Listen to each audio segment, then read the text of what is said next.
Air के साथ ध्यान में रखना है, क्वेश्चन हमारा आएगा कि एयर के साथ ये रिएक्ट करके क्या बनाएंगे। तो हमेशा याद रखना कि जब भी ये एयर के साथ रिएक्ट करेगा, ठीक है, जब भी ये एयर के साथ रिएक्ट करेगा तो क्या बनाएगा, ध्यान में रखना है। सीधी बात है कि एयर के साथ रिएक्ट करके सबसे पहले यह ऑक्सीजन के कांटेक्ट में आएगा, मेटल ऑक्साइड बनाएगा, फिर H2O के कांटेक्ट में आएगा तो ये हाइड्रोक्साइड बनाएगा, और फिर फाइनली ये हाइड्रोक्साइड कार्बन डाइऑक्साइड से मिलकर मेटल कार्बोनेट बनाएगा। तो अगर क्वेश्चन आएगा कि सोडियम एयर के कांटेक्ट में आने के बाद क्या बनाएगा, तो फाइनली जो बनता है Na2CO3 प्लस H2O बनता है। ठीक है, सामान्य रूप से हम समझ जाते हैं कि सोडियम जब ऑक्सीजन के साथ कांटेक्ट में आता है तो सबसे ज्यादा यह बनाता है सोडियम पर और तो मोनो ऑक्साइड कम बनाता है और सुपर ऑक्साइड भी कम बनाता है। तो सबसे ज्यादा लोग ऑप्शन मार देते हैं सोडियम पर ऑक्साइड, लेकिन ध्यान में रखना ये ऑक्सीजन के साथ नहीं है, ये कह रहा है एयर के साथ। तो एयर में सबसे ज्यादा कौन बनता है, तुम्हारा सोडियम कार्बोनेट बनेगा। ठीक है, फाइनली जो फाइनल प्रोडक्ट हो क्लियर होगी। तो ये तुम्हारा क्वेश्चन इस तरह से पूछा जाएगा। ठीक है, रिएक्टिविटी टुवर्ड्स हैलोजन। ठीक है, ये हैलोजन की रिएक्टिविटी। नेक्स्ट है हमारा रिएक्टिविटी टुवर्ड्स हैलोजन। ठीक है, हैलोजन के साथ रिएक्ट करके ये क्या करेंगे, तो देखो पहली बात यहाँ रिएक्टिविटी टुवर्ड्स हैलोजन, ये बहुत ही इंपॉर्टेंट है। रिएक्टिविटी टुवर्ड्स हैलोजन्स, ये बहुत ही इंपॉर्टेंट है। हैलोजन के साथ इनकी रिएक्टिविटी देखो, lithium, sodium, potassium, rubidium, caesium. Halogen में क्या होगा, तो देखो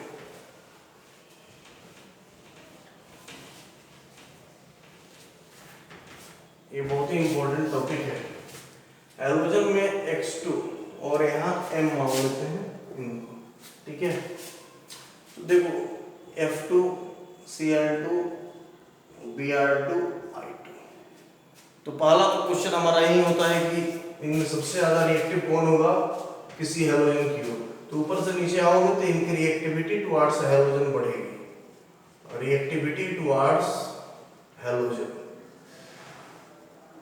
हैलोजन्स की और इनकी रिएक्टिविटी ऊपर से नीचे बढ़ती है। ऐसे ही यहाँ F2 Cl2 Br2 and I2 की बात करेंगे तो ऊपर से नीचे आएंगे तो रिएक्टिविटी टुवर्ड्स अल्कली मेटल्स। यहाँ नीचे से ऊपर जब जाएंगे आप यहाँ, तो reactivity towards alkali metals, reactivity towards alkali metals, alkali metal की ओर रिएक्टिविटी नीचे से ऊपर जाने में पड़ती है। क्लियर हो गया, ऊपर से नीचे आएंगे तो रिएक्टिविटी टुवर्ड्स हैलोजन बढ़ेगी, नीचे से ऊपर अगर जाएंगे आप तो रिएक्टिविटी टुवर्ड्स अल्कली मेटल ये बढ़ती है, ये आपको मालूम हो गया। ठीक है, क्लियर हो गया।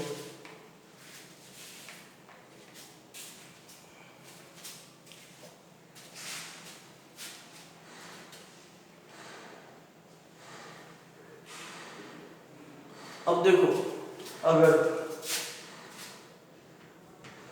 हैलोजन के साथ अल्कली मेटल रिएक्ट करता है तो यहां बनाता है मेटल हैलाइड।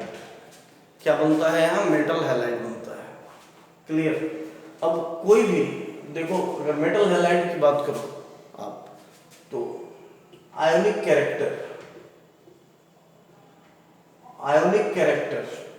मेटल हैलाइड का, तो अगर मेटल फिक्स हो तो यहाँ पर देखो सबसे ज्यादा आयोनिक Mf, MCl, MbR और Mi। देखो अगर मेटल फिक्स हो, एक एग्जांपल ले लेते हैं। अगर मेटल्स कॉमन हो, अगर सोडियम ले लो तो sodium fluoride, then sodium chloride, then sodium bromide, then sodium iodide. Clear हो गया, ये होगा। आप जानते हैं इसका आयोनिक कैरेक्टर। तो कोवैलेंट कैरेक्टर क्या हो जाएगा इसका, कोवैलेंट कैरेक्टर यानी सेम मेटल का अगर हैलाइड हो तो आयोनिक कैरेक्टर कहां से कहां तक डिक्रीज होगा, फ्लोराइड से लेकर आयोडाइड तक। और कोवैलेंट कैरेक्टर कहां से कहां तक डिक्रीज होगा, सबसे ज्यादा इसका उल्टा हो जाएगा, Mi, Mbr, MCl and Mf। यानी अगर सबसे ज्यादा कहा जाए इसमें कोवैलेंट कौन है, तो सोडियम आयोडाइड है। ठीक है, सिंपल। क्लियर हो गया, आप समझिए बात को। देखिए ये रिवीजन सीरीज है, आपको इसको जस्ट हम एक बार रिवाइज करा दे रहे हैं आपके लिए, और कोई बात नहीं। क्लियर हो गया? अब आप देख लीजिए यहाँ पे, अगर यहाँ पे देखो LIX NAX देख लो, KX RBX एंड CSX, ये कॉम्बिनेशन हो। इसमें मेटल्स अलग अलग हैं लेकिन हैलोजन सेम है।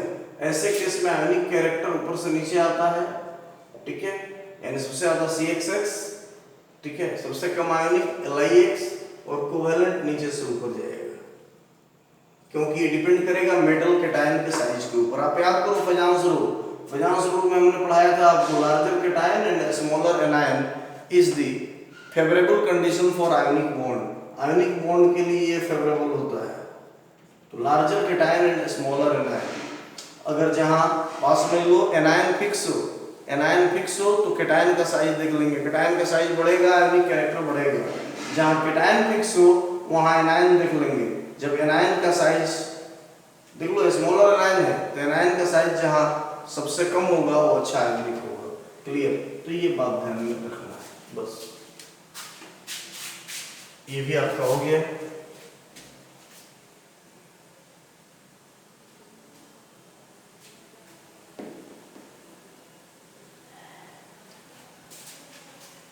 देखिए क्वेश्चन है यहाँ पे, सॉल्यूशन इन लिक्विड अमोनिया। ये क्वेश्चन है, क्वेश्चन आया हुआ है लिक्विड अमोनिया के केस में, अगर इसका सॉल्यूशन आपको देखना हो, ठीक है। तो देखिए एक बात बता देते हैं आपको, सिंपली आप याद रखना, लिक्विड अमोनिया में जब भी अल्कली मेटल्स को आप डालेंगे तो वहाँ उनके इलेक्ट्रॉन फ्री फॉर्म में आ जाते हैं। फिर से समझ लें आप, लिक्विड अमोनिया में जब भी आप अल्कली मेटल को डिजोल्व करेंगे तो उनका जो आउटर मोस्ट इलेक्ट्रॉन है वो फ्री फॉर्म में आ जाते हैं बाहर, ठीक है। और यही कारण है कि आप याद कीजिए, जब आप सोडियम को अगर डाल देते हैं लिक्विड अमोनिया में, देखो यार जहां इलेक्ट्रॉन इनके फ्री हो गए ये रिड्यूसिंग एजेंट का काम करेंगे। जैसे sodium in liquid ammonia, sodium in liquid ammonia की अगर बात होगी कि सोडियम को जब आप लिक्विड अमोनिया में डालेंगे तो सीधी बात है ये स्ट्रॉन्ग रिड्यूसिंग एजेंट होता है, और इसको यूज करते हैं आप बिर्क रिडक्शन। याद कीजिए बिर्क रिडक्शन पढ़ाया था हमने, बिर्क रिडक्शन याद कीजिए, आपको पढ़ाया हुआ था ना हमने अल्किन में। चलिए रिवीजन स्टार्ट कर रहे हैं ऑर्गेनिक का भी, उसमें फिर से एक बार ये बता देंगे, ठीक है। तो जब अल्कोहलिक मेटल्स को आप लिक्विड अमोनिया में जब आप डालते हैं तो ये इलेक्ट्रॉन फ्री हो जाते हैं, और यही कारण है कि they act as a strong reducer, ये स्ट्रॉन्ग रिड्यूसिंग एजेंट का काम करते हैं, हमेशा याद रखिएगा। और इनका जो सॉल्यूशन होता है वो पैरामैग्नेटिक नेचर का होता है, ठीक है, ध्यान में रखना है इस चीज़ को। अगर क्वेश्चन इससे आता है तो आप आसानी से बना डालेंगे, ठीक है, इसमें कुछ है नहीं। बाकी सिर्फ मैं क्वेश्चन बेस्ड आपको बता दे रहा हूँ कि कहाँ से किस तरह के क्वेश्चंस आएंगे, ठीक है। क्लियर हो गया? चलिए क्वेश्चन इसमें और आता है,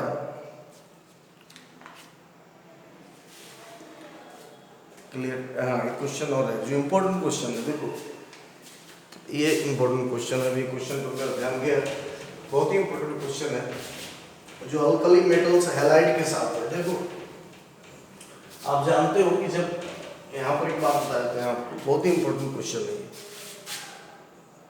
जब अल्कली मेटल्स, देखो कोई भी बॉन्ड बनता है, हमने पहले बताया था आपको केमिकल बॉन्डिंग में, जब बॉन्ड बनता है तो जनरली एनर्जी रिलीज होती है, formation of bond is exothermic in nature, और इसे आप कहते हैं हीट ऑफ फॉर्मेशन, जिससे डेल HF नॉट के रूप में हम लोग देखते हैं, ठीक है।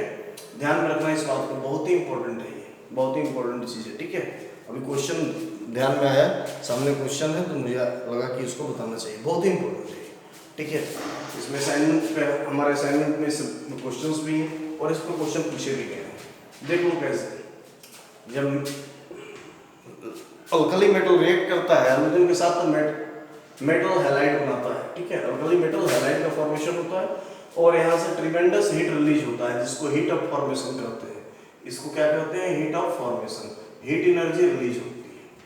तो क्वेश्चन यहाँ से आता है कि किसमें कितना हीट रिलीज होगा, किसमें ज्यादा होगा, किसमें कम होगा, इंक्रीजिंग डिक्रीजिंग ऑर्डर, आप सिंपल समझ लो।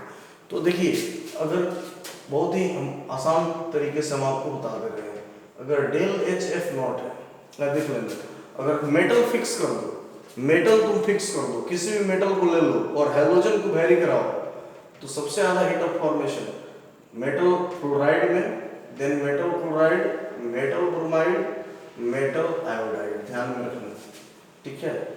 और अगर इसका अगर तुम अच्छा से देखो तो यह आयोनिक कैरेक्टर का भी ऑर्डर यही है, मेटल हैलाइड के आयोनिक कैरेक्टर का जो ऑर्डर है वो भी यही है। तो डेल एच एफ नॉट यहाँ कह सकते हो directly proportional to ionic character.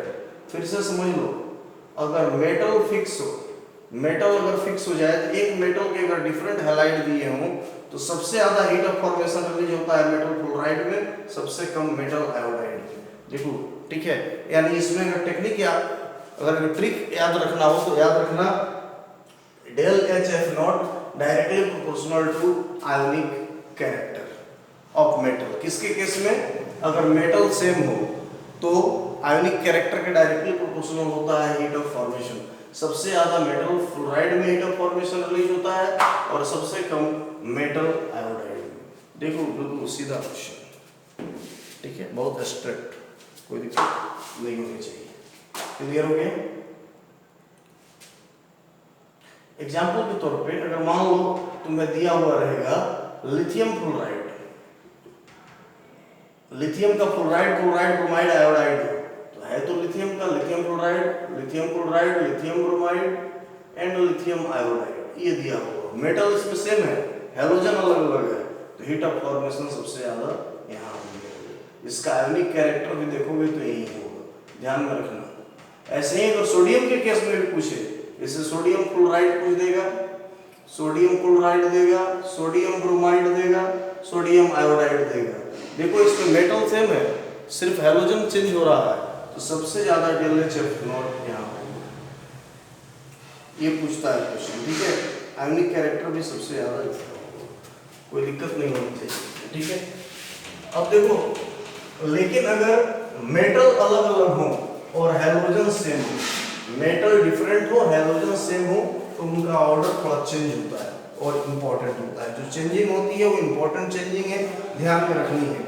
अब देखो, अगर मेटल डिफरेंट हो, मेटल डिफरेंट, हैलोजन सेम, तब देखो कैसे होगा। अगर लिथियम क्लोराइड है, सोडियम क्लोराइड है,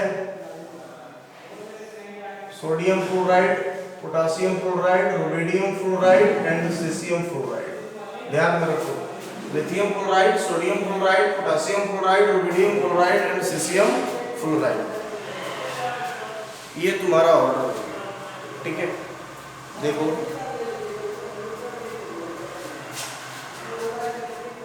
तब यहाँ क्या होगा, अगर यहाँ हीट ऑफ फॉर्मेशन पूछ दिया तो एक बात याद रखिएगा, ऐसे केस में आपको हीट ऑफ फॉर्मेशन जो एक्सपेरिमेंटल वैल्यू आता है उस पर चलता है, ये याद रखना पड़ेगा आपको, सिर्फ और सिर्फ याद रखना पड़ेगा। यहाँ टेक्निक है, यहाँ आयोनिक कैरेक्टर के अकॉर्डिंगली याद रखिए, ये भी एक्सपेरिमेंटल है, लेकिन ये जो एक्सपेरिमेंटल जो आता है वो आयोनिक कैरेक्टर के का जो कोरिलेशन है उसके अनुसार आता है, स्ट्रेंथ ऑफ आयोनिक बॉन्ड के अनुसार आ जाता है, लेकिन यहाँ पे ऐसा नहीं है। यहाँ पर देखिए, सबसे ज्यादा अगर होगा तो lithium fluoride, then sodium fluoride, then potassium fluoride, then rubidium fluoride, then cesium fluoride। यहाँ आयोनिक के अनुसार नहीं आया, यहाँ किसके अकॉर्डिंगली आ गया? कोवैलेंट कैरेक्टर के अनुसार, कोवैलेंट कैरेक्टर। ये हम टेक्निक याद करने के लिए बता दे रहे हैं कि अगर फ्लोराइड का केस है, मेटल अलग अलग है, तो फ्लोरीन के केस में यानी फ्लोराइड के केस में, मेटल फ्लोराइड्स के केस में, मेटल फ्लोराइड है अगर, तो सबसे आप याद रखिएगा कोवैलेंट कैरेक्टर के अकॉर्डिंगली ये मूव करता है सबसे ज्यादा इजी। वैसे ही अगर क्लोराइड हो जाए, देखो बहुत ही important, LiCl, NaCl, KCl, RbCl और CHCl, सबसे ज्यादा बार इस सीरीज में पूछा जाने वाला यही है, सबसे ज्यादा बार का पूछा जाने वाला क्वेश्चन जो पूछा है मेटल डिफरेंट लेकिन हैलोजन सेम उसमें। तो आप देखो यहाँ पे आपकी कोई भी काम नहीं आएगा आयोनिक कोवैलेंट। ये प्रैक्टिकल डाटा काम आता है सबसे ज्यादा KCl, KCl के बाद CHCl, then RbCl, then NaCl, then LiCl। अब देखो सबसे ज्यादा KCl, then CHCl, then RbCl, then NaCl, then LiCl। अगर क्वेश्चन आपका पूछेगा, अगर आपको क्वेश्चन आपसे पूछेगा, ठीक है, तो ये याद रखना पड़ेगा। अगर आपको टेक्निक सीखना है कि इसको याद रखने का टेक्निक क्या है, आप पूछ सकते हैं कि आपको याद कैसे है, तो हम आपको बता रहे हैं जो हमने सीखा है, जो हम जिस टेक्निक से मैं याद रखता हूँ। सबसे ज्यादा KCl, सबसे ज्यादा KCl, और KCl के बाद अकॉर्डिंग टू आयोनिक कैरेक्टर का order, according to ionic character का ऑर्डर देख लीजिए है कि नहीं है। अगर आयोनिक कैरेक्टर की बात कर दें इतना में सबसे ज्यादा CHCl होगा, सबसे कम LiCl। यही हमने टेक्निक अपनाया है इसको याद रखने का। क्लियर हो गया? तो आप भी शायद अगर चाहें तो कर सकते हैं। क्लियर? इसके बाद नेक्स्ट फ्लोराइड हो गया, क्लोराइड हो गया, ब्रोमाइड के किस में आते हैं? Lithium bromide, sodium bromide, potassium bromide, rubidium bromide and caesium bromide. अगर हम इसकी बात करें, ठीक है, इसकी जरा बात करते हैं कि इसमें आप कैसे निकालें। ठीक है, देख लीजिए।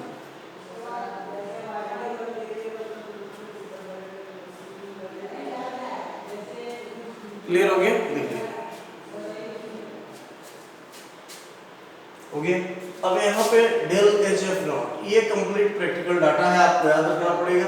सबसे ज्यादा CSBr, इसके बाद KBr, इसके बाद rubidium bromide, then sodium bromide and then lithium bromide. ध्यान में आप रखेंगे सबसे ज्यादा सीसियम ब्रोमाइड, सबसे ज्यादा क्या ध्यान में रखना है आपको?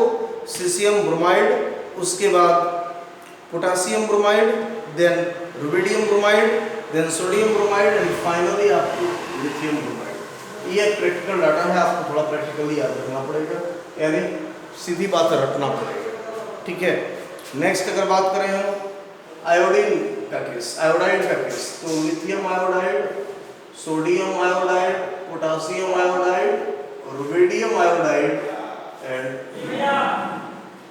Caesium iodide. क्लियर हो गया?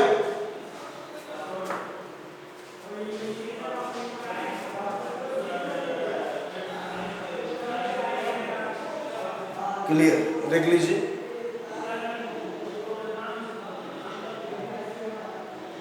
क्लियर हो गया?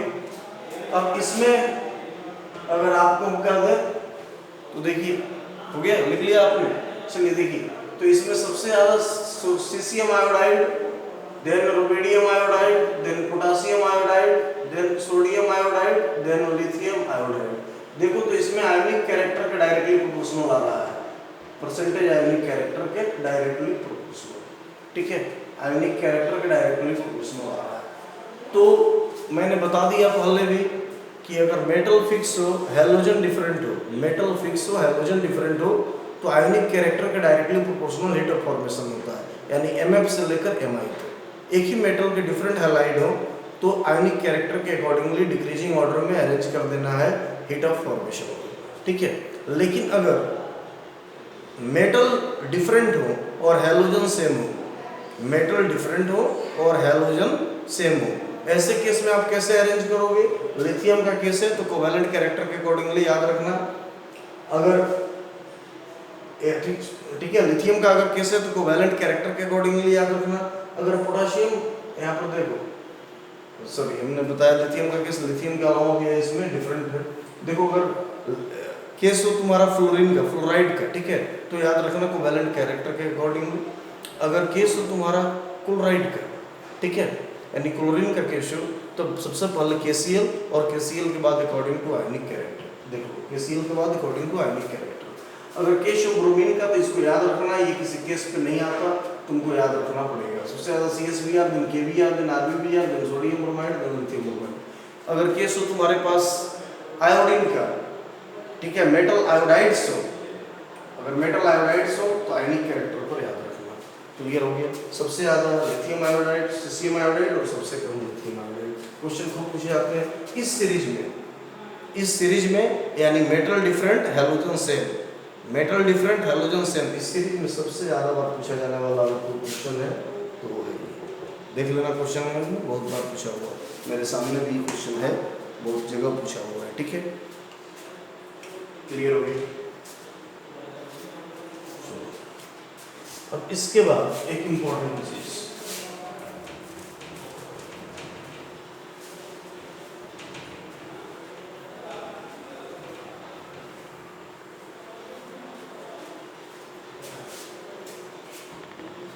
देखो एक इंपॉर्टेंट चीज और जो पूछा जाता है आपका, हम बता देना चाहते हैं आपको।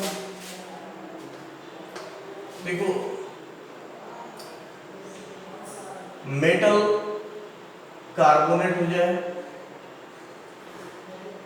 चाहे मेटल कार्बोनेट हो, मेटल सल्फेट हो, ठीक है, मेटल फॉस्फेट हो यानी अल्कली मेटल फॉस्फेट, ये सब अल्कली मेटल की बात हो रही है। इतना आप समझ रहे हैं कि अल्कली मेटल के बारे में डिस्कशन चल रहा है।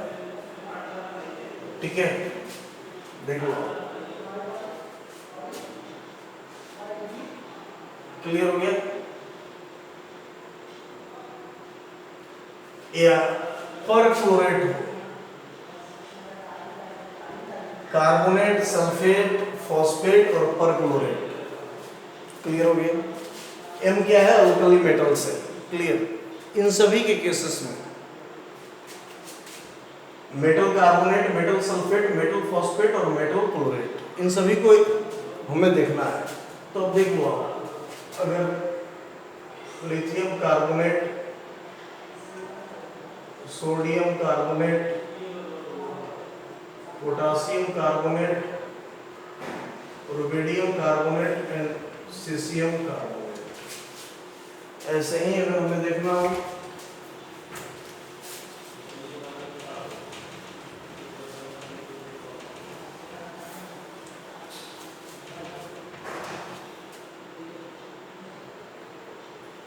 Lithium sulphate, sodium sulphate, potassium sulphate, rubidium sulphate and caesium sulphate, ऐसे ही अगर हमें यहाँ देखना हो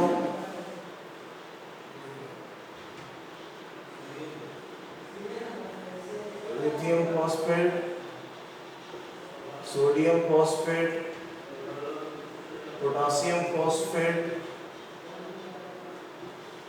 rubidium phosphate and caesium phosphate, ऐसे ही अगर हमें परक्लोरेट भी देखना हो, lithium perchlorate, sodium perchlorate, potassium perchlorate, rubidium perchlorate और सीसियम परक्लोरेट, चलिए इसमें हाइड्रोक्साइड को भी शामिल कर देते हैं हम लोग। Lithium hydroxide, sodium hydroxide, potassium hydroxide, rubidium hydroxide और सीसियम हाइड्रोक्साइड। अगर इसमें चाहे तो हम बाइकार्बोनेट को भी शामिल कर सकते हैं, यानी लिथियम बाइकार्बोनेट से लेकर सीसियम बाइकार्बोनेट तक, यानी बीच में और भी है, सोडियम, पोटासियम, रुबिडियम भी है। ऐसे ही अगर आप चाहें तो ऑक्जेलेट को भी शामिल कर सकते हैं। ऑक्जेलेट यानी C2O4 माइनस आयन, -2 होता है, ये ऑक्जेलेट आयन होता है, M2C2O4, बात समझ में आ गया, ये ऑक्जेलेट आयन होता है, इसको भी आप शामिल कर सकते हैं लिथियम से लेकर और सीसियम तक, क्लियर। अब देखो इसमें जो देखना है हम लोगों को, मैं एक जगह लिख देता हूँ, ठीक है, आप समझ जाना, सबके लिए ये ट्रेंड है, ये सब अलग अलग क्वेश्चन है अपने आप में, ठीक है। ऊपर से नीचे आओगे बाबू तो आयनिक कैरेक्टर इसका बढ़ेगा, आप समझ रहे हो, नीचे से ऊपर जाओगे तो कोवैलेंट कैरेक्टर बढ़ेगा, क्लियर हो गया। ऊपर से अगर नीचे ही आओगे, ठीक है, तो थर्मल स्टेबिलिटी इसकी बढ़ेगी, थर्मल स्टेबिलिटी इसकी बढ़ेगी, यानी thermal stability directly proportional to ionic character, आप इसके साथ जोड़कर देख सकते हो, ठीक है। क्यों ऐसा हुआ, thermal stability, larger cation stabilises larger anion, ये सभी लार्जर एनायंस है, और ऊपर से नीचे आओगे तो कैटायन का साइज बढ़ेगा और एनायन तो फिक्स है, लार्जर एनायन है सभी के सभी, तो larger cation stabilises larger anion, और आयोनिक कैरेक्टर का भी वही होता है, ठीक है। तो ऊपर से नीचे अगर आप आओगे, ठीक है, तो थर्मल स्टेबिलिटी बढ़ेगी। एक इंपॉर्टेंट बात, ऊपर से ही नीचे आओगे तो सॉल्युबिलिटी इन एक्वस सॉल्यूशन, इनका सॉल्युबिलिटी भी एक्वस सॉल्यूशन में क्या होगा, बढ़ेगा। ये सभी के सभी ऑक्सो एसिड के सॉल्ट हैं, इनको क्या कहते हैं, salts of oxo acids of alkali metal, salts of oxo acids of alkali metals. सिर्फ एक जगह यहाँ पे बेस है, ये बेस है, इसको भी हमने क्यों ले लिया, क्योंकि इसका भी स्टेबिलिटी सॉल्युबिलिटी सेम होता है, ठीक है, इसी के जैसा, तो हमने जगह कलेक्ट कर लिए इसको। क्लियर हो गई, कोई दिक्कत है? देखो आप ऊपर से नीचे आओगे तो आयनिक कैरेक्टर, नीचे से ऊपर जाओगे तो कोवैलेंट कैरेक्टर, ऊपर से नीचे आओगे तो सॉल्युबिलिटी थर्मल स्टेबिलिटी, और ऊपर से नीचे आओगे तो सॉल्युबिलिटी। यानी अल्कली मेटल के केस में जो उनके ऑक्सो सॉल्ट होते हैं, चाहे कार्बोनेट का हो, चाहे बाई कार्बोनेट हो, चाहे सल्फेट हो, चाहे बाई सल्फेट भी हो, बाई सल्फेट भी सेम होगा, सेम ऑर्डर, चाहे फॉस्फेट हो, चाहे परक्लोरेट हो, चाहे ऑक्जेलेट हो, ये सभी के सभी की जो सॉल्युबिलिटी होती है और थर्मल स्टेबिलिटी, ये आयनिक कैरेक्टर पर डिपेंड करती है, आयनिक कैरेक्टर के डायरेक्टली प्रोपोर्शनल होती है। क्लियर हो गया, इसमें कोई दिक्कत नहीं। ये बेसिस है, आप जानते हैं, आपको मैंने बताया है, इसका बेसिक स्ट्रेंथ ऊपर से नीचे बढ़ेगा, ये हमने बता दिया है। लिथियम हाइड्रोक्साइड से लेकर सोडियम हाइड्रोक्साइड, पोटेशियम हाइड्रोक्साइड और बेरियम हाइड्रोक्साइड, मैग्नीशियम हाइड्रोक्साइड, ये बेसिस होते हैं। तो अल्कली मेटल से कितने ही तरह के क्वेश्चन आपको पूछे जा सकते हैं, जितने तरह के क्वेश्चन पूछे जा सकते हैं हमने डिस्कस कर दिया है। आप लास्ट 10 ईयर का क्वेश्चन बैंक एक बार पढ़ के चल जाना, और जो मैंने क्वेश्चन, जो बुक मैंने रिकमेंड किया है क्लासरूम में, उस बुक के जो प्रत्येक चैप्टर में 100 क्वेश्चंस मात्र दिए हुए हैं, उसको भी 1 से 2 बार देख कर जाना।